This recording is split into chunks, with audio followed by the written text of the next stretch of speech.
This is Tim from Your Six Studios. Today in this video I'm going to show you how to open up a clipboard on the keyboard using your Android phone. So you can see I have the clipboard right here.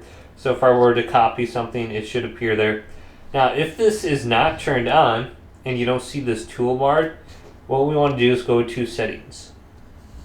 Scroll on down to General Management. Choose this and then go to where it says Keyboard Settings. So I'm using the Samsung keyboard. Keyboard settings right here, and then going down to where it says keyboard toolbar.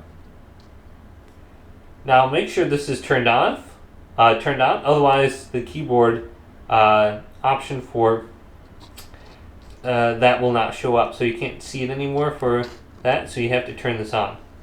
Now if you have it turned on, try turning it off and then turn it on again. Sometimes I'll fix it, otherwise restart your phone.